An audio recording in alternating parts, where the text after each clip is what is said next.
Sure, we're going to do some kind of applications of solving linear systems. Now, what I will say is that the models that we use here are very unrealistic. So don't come up to a site and say, "Oh, here's how to analyze traffic flow," because it's not right. But the reason I do it is because it gives nice linear systems that are relatively easy to solve and kind of give meaning to parameters and such. So I want you to kind of imagine a one-way system here. So we're going to have, I think, going something like that, and then something like that. And we're going to have junctions here. So we've got 4 junctions. And I'm going to have it one way. So this is one way. You can turn back here. And the flow in there and the flow out there. Okay.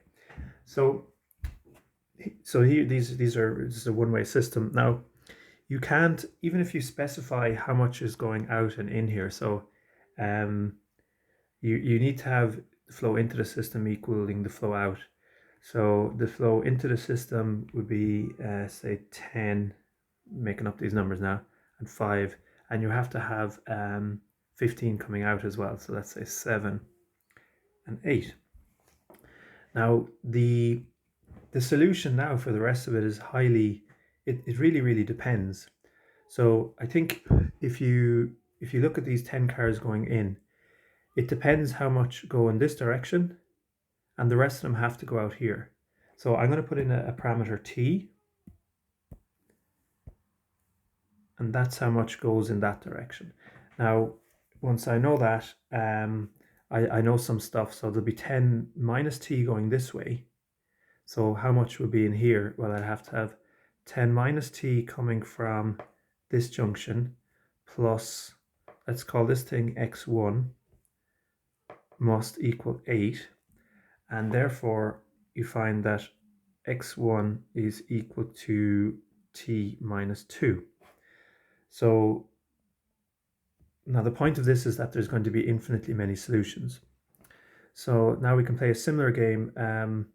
I suppose the next question is how, like if you got the 5 coming in here, how much will go out here and how much will go out here? That's another kind of choice. So that would be S. And then we have a similar story. I think, so what are we going to do? Yeah, well, let's call this thing X2, and the flow into the, will that even work? So one of the things that you're kind of seeing here is it's kind of hard to know what should be the parameter, what can be anything. And the maths is basically going to show that for you. Like I'm going to keep trying to analyze it, but it's going to kind of fail. Yeah, so if I say this is S, then the flow, and let's call this X2, the flow into this junction must equal the flow out. So I get X2 plus S, that's the flow into the junction, must equal T minus 2. And so I get X2 is equal to T minus S minus 2. T minus S minus 2. Now, is that enough to find everything?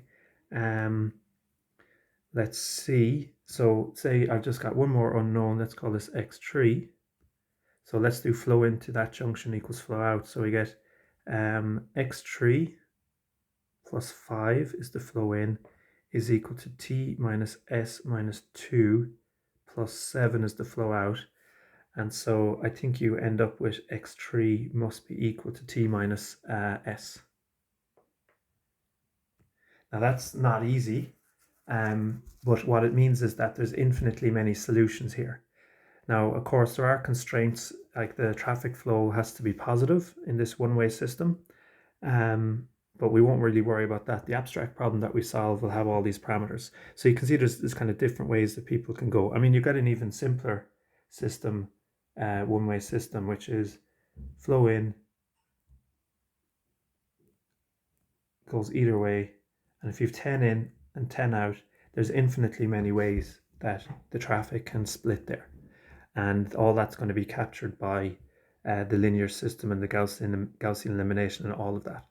So what we're going to have is these variables x1, x2, etc. that represent the traffic flow. So they're going to be the number of vehicles passing by a point on the street in a certain amount of time, and we're making all kind of crazy assumptions that the flow is constant, total flow into the system equals total flow out. We don't have people parking, stuff like that. And the total flow into a junction equals the total flow out. So imagining just the traffic flowing just really perfectly all the time. Yeah. So what we're going to do is you're going to identify the unknown flows, call them a variable, usually x1, x2, etc. And then for each junction, it's going to be such that the flow in equals the flow out. So for example, this solution here, let's look at this junction. What is the flow in? We'll put on top. Seems to be t minus 2 plus 10, so that's 8 plus t. And look at the flow out, 8 plus t. Let's look at this junction. The flow in seems to be t, and the flow out is t minus s plus s, which is also t. And let's look at this junction. The flow in is s plus t minus 2, which is t minus 2, and you can see the flow is t minus 2 out. And this junction, the flow is in is 5 plus t minus s, and the flow out is 7 plus t minus s minus 2, which is the same thing. So you get this kind of equilibrium. This is what we're looking for. So yeah, it's a case of identify the variables and then write down for each junction an equation that is flow in equals flow out, and then go off and solve the thing. So usually there's going to be a parameter, because usually there's an infinite number of solutions. Now, here's a problem. So here's a problem you can see. So consider the following one-way system. Identify the variable flows. Now, if you name the variables slightly differently, usually the lower, like the x5s, the x4s, they're more likely to be parameters.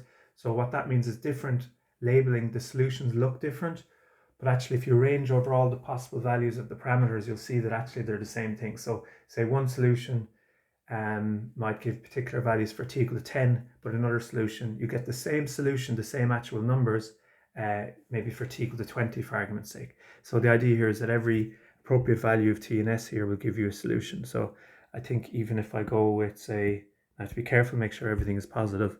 I think t has to be, t minus s has to be bigger than 2. So if I go t is 5, s is 2, does that work? So t is 5, s is 2. Yeah, that works. So look, you're getting, that's the solution. There's infinitely many. So because the solutions don't have to be whole numbers. So if you look in the junction, the flow in here is 13. And the flow out is 13 as well. The flow in is 3 plus 10, the flow out is 8 plus 5. Yeah. So you get all these different values of the parameters giving you different solutions, but the solutions might look different. But like that's like if you say, for example, if I choose x1 to be t, the solution will look different, but there is some value of the parameters in that other solution where the numbers are like 10, 8, 5, 3, 2, 3, 1. Okay. So don't be worried if your answer doesn't quite match. What you can do is you can actually substitute your answer in, or you can submit on Canvas. So identify the variable flows. We're going to do that. I'm going to do it on the next page, but let's just say the variables. I'm just going to write. I'm not going to label them here, but the flow here is a variable. Flow here is a variable. Here, here, here. They're all your variables, and then you're looking at your junctions. So there's a junction A, junction B, junction C, junction D, and at each of those junctions you write an equation, flow in equals flow out. So I think we have the picture on the next page. Here we go. So I'm going with x1, x2, x3, x4, x5. You can label it however you want. Okay. Just looking ahead so that there seems to be loads of space here. So let's do the equations first of all. So for junction A, actually I'm going to do just the way I'm going to be scrolling. I'm going to do junction B first. So the flow into B, look at it carefully. I have x2 in. And what do I have coming out of B? It's coming out of B, x3 plus 50. Now, if you look at the way that your simultaneous equations are, they're variables equal to constants. So you want to get all the x's on one side. So I get x2 minus x3 equal to 50. Okay. Now we'll look at junction A. and the flow into junction A is just x1. Sorry, be careful here, x1 plus 80. And the flow out of junction A, if you look at it there, is x2. So again, you get all the x's on one side, all the constants on the other. I find x1 minus x2, being careful, equal to minus 80. And then finally at C, what's the flow into C? x3 plus x4 plus x5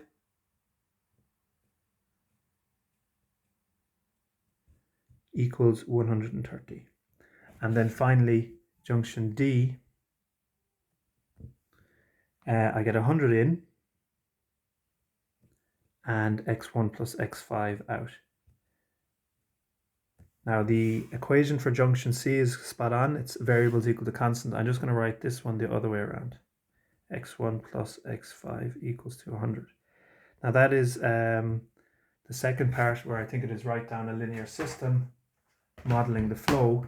The next thing is to solve this linear system. Now the linear system is the four equations, this one, this one, this one, and this one. And how we solve it is we put it into augmented form. I'm going to do that on the next page, but I'm just going to pause here to give me a chance to write down those equations on a piece of paper.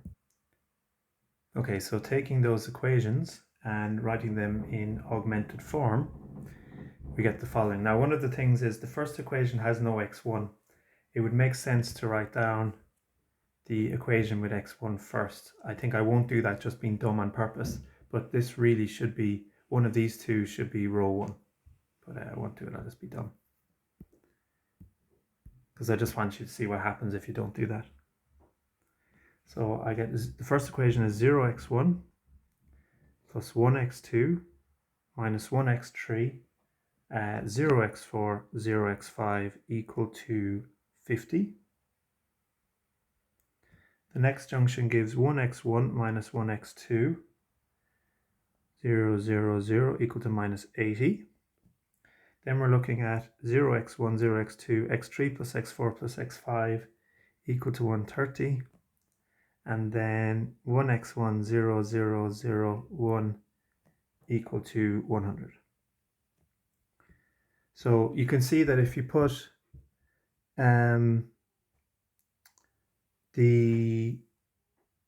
you could do a thing where there's a choice now, like you need to swap rows to get a pivot. There's no other way of getting a pivot. You don't want to really add rows, you just want to swap them here. So what I think I'm going to go with is let's just swap row 1 and row 2. And then this will become the pivot in a moment. So if we do that, we get 1x, or whatever it was, 1 minus 1, 0, 0, 0, minus 80. And then 0, 1, minus 1, 0, 0, 50. Now we want to kill this 1 down here. So we're going to use the new pivot, which is the new row 1, to do that. So we're going to do row 4, is it? Take away the new row 1. Sorry, row 3 is fine at the moment. 0, 0, 1, 1, 1, 130. So if we do that, we end up with row 4 minus new row 1. 1 minus 1 is 0. 0 minus minus 1 is 1. And next one is 0 minus 0. 0 minus 0. 1 minus 0, which is 1. And then 100 minus minus 80, which is 180. Okay, so now we have some pivots, which is good. Got a pivot here, pivot here. We need to use that pivot to kill that. And then we will have another pivot, and we'll probably have to use that. Once we kill this one here, there'll probably be something non-zero there. There might be a clever way of arranging this so that you can do it even faster, but we won't worry too much. So I want to kill this thing here, so I'm going to do, I'll write it down here, row 4 sent to row 4 minus row 3. Now the first 3 rows are good. 1 minus 1, 0, 0, 0, minus 80.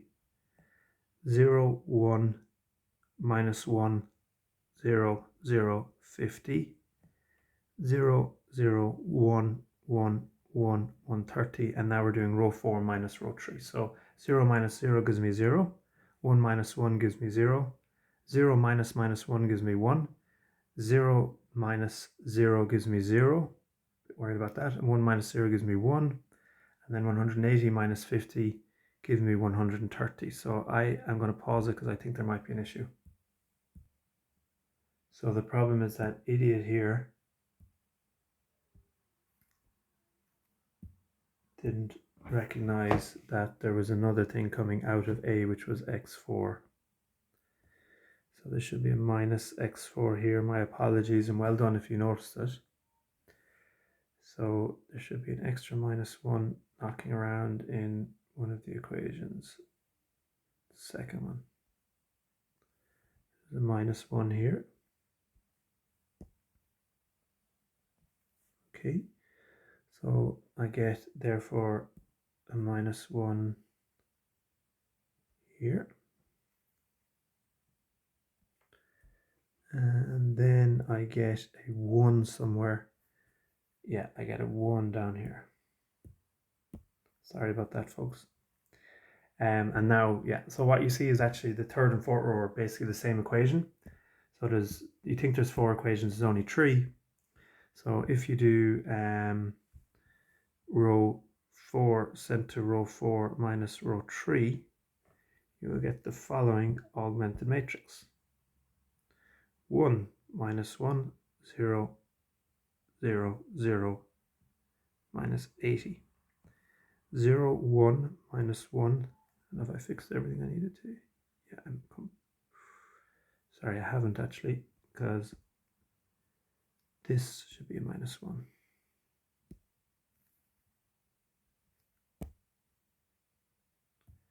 I'm sorry, folks. 0, 0, 50. 0, 0, 1, 1, 1, 130. And then because they're the same equation, when you do one minus the other, you just get a row of zeros, which is no problem. It doesn't say there's no solution. So there's no dodgy row. So we can certainly say at least that there are solutions. That's good. And now we look, analyze the pivots. So pivot for x1, pivot for x2, pivot for x3.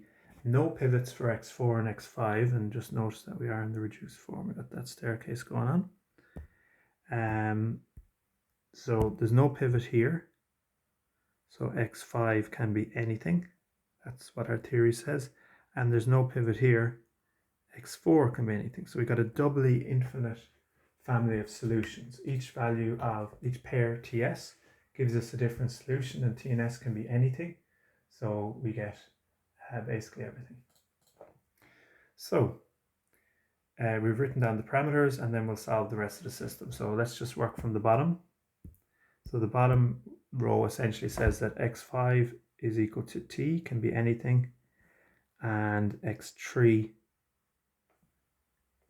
equal to, x4, my finest hour this lecture, can be anything. So now we'll go up to row 3, which says that x3 plus x4 plus x5 is 130. So x3 is 130. Take away x4 and take away x5, and you're done.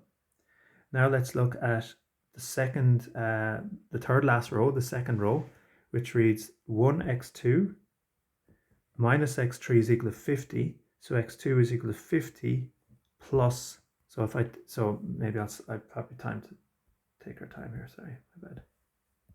So look at the second row. It reads x2 minus x3 is equal to 50, but we know x3, so we find that x2 is equal to 50 plus x3, and x3 we've just found is 130 minus s minus t, which is 180 minus s minus t. And now look at the first row. It says x1 minus x2 minus x4 is equal to minus 80. Therefore, it says that if I add x2 and x4 to both sides, x1 is equal to minus 80 plus x2 plus x4. Substitute in x2, which is 180 well, I forgot about the minus 80 there. So minus 80, and x2 we just found is 180 minus s minus t, and plus x4, which is the parameter s. So the s's disappear and we're left with 100 minus t. So we get our solution, therefore, is x1 is 100 minus t, x2 is 180 minus s minus t, x3 is 130 minus s minus t, x4 is s, and x5 is t. And s and t can theoretically take on any value. You might want them to take on any value considering the traffic flow. So I'm going to write those down and we'll have a look then at the traffic. So we're back here. I'm going to write the solutions onto the diagram. So hopefully it'll make some kind of sense. So x1 we found was 100 minus t. Now look at junction D. We have 100 coming in. 100 minus t goes to the left. So to make up 100 coming out in total, you have to have t. So you can think of 100 going out t, and that's taken away from the traffic that goes to the left. And indeed, x5 is equal to t. The next one we might look at is x2, or maybe x4 actually, which is equal to s. Now sometimes it'll be harder to make sense of it. Maybe look at x3 now, which is 130 minus s minus t. So essentially what you have, you need to make up 130. There's some coming from x4, there's some coming from x5. So that doesn't have to come in x3. So that's why there's a minus s and a minus t there. And I'm not sure if the x2 will make as much sense to us. 180 minus s minus t. So essentially what's going on here is you've got the 100 minus t coming from x1, and that's bolstered by the 80. So there's now 180 minus t coming into A.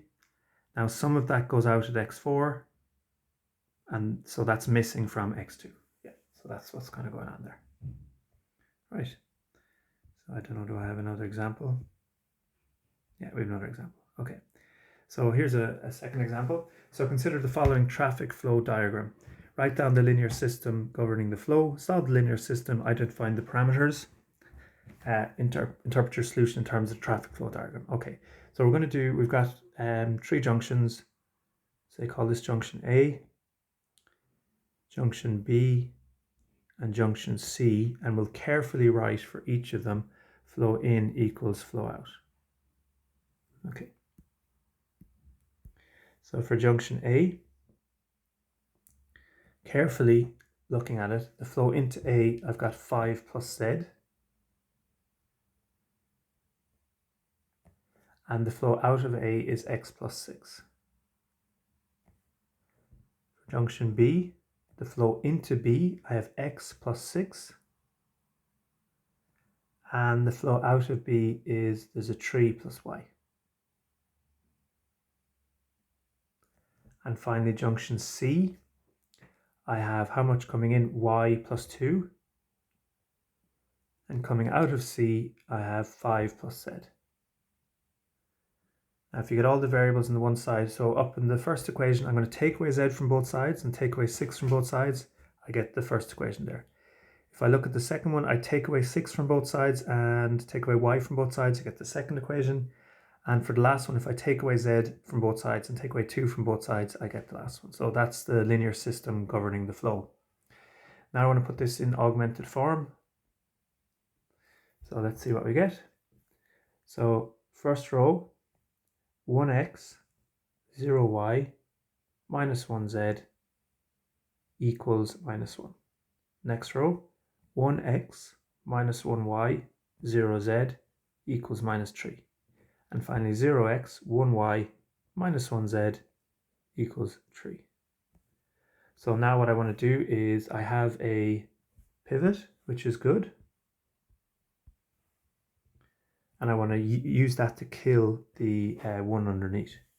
So what I'm going to do is I'm going to do row 2 sent to itself, take away row 1. That will kill the pivot. So what are we getting? First row is fine. 1, 0, minus 1, minus 1. And then the next one, so 1 minus 1 is 0, minus 1 minus 0 is minus 1, and 0 minus minus 1 is 1, and then minus 3 minus minus 1 is minus 3, plus 1, which is minus 2. And for the time being, the last row is okay. Now I want to get a second pivot. So I have a pivot here.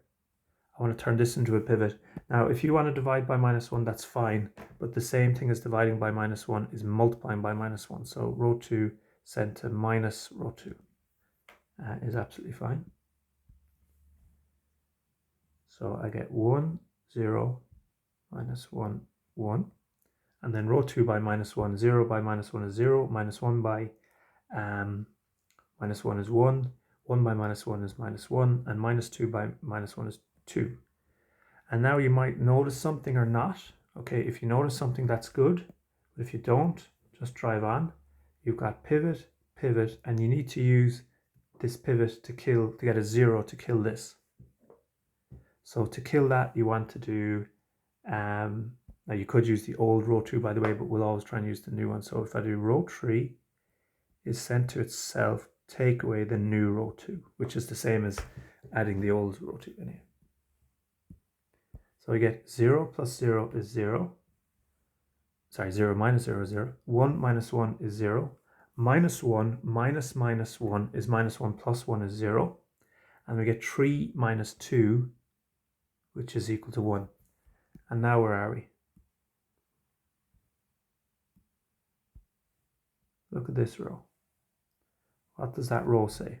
It says 0x plus 0y plus 0z is equal to 1. That's impossible.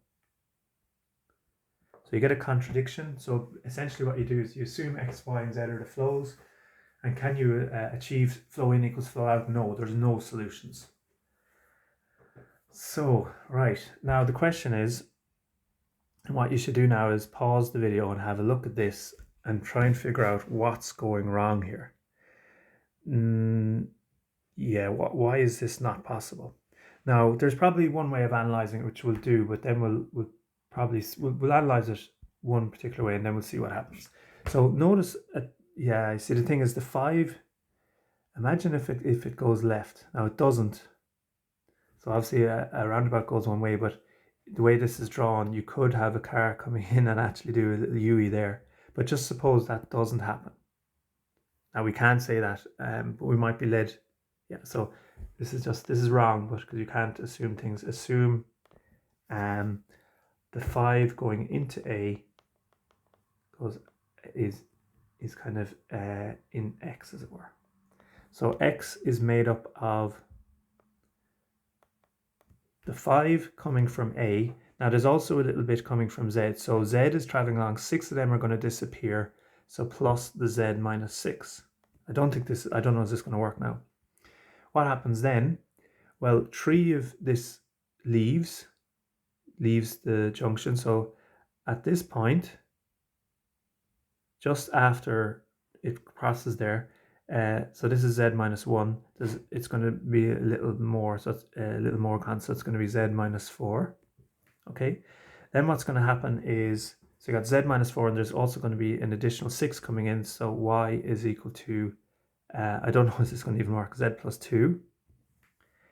And then, so this is equal to Z minus 1. And then what happens is 5 of that is going to leave. So at this point, you're going to be at Z minus 3. And then you got an extra 2 coming up. So you end up with Z must be Z minus 1, which is impossible. So something weird has happened. We started with, say, Z, and we ended up with Z minus 1. So we lost a car. We lost 1 unit of flow. And what is actually happening here is that the flow into the system is not equal to the flow out. So if we look at and this is the proper solution to the third part C, the flow into the system is you 6 plus 2 is 8 plus 5 is 13, and the flow out 3 plus 5 is 8 plus 6 is 14. So you're standing at the roundabout and there's more cars coming out of the roundabout than in, and that's obviously impossible. So these flows are not possible. That's it's a tricky one, but there you go. Yeah. So have we more questions here? No, I think we're going to go to the next lecture.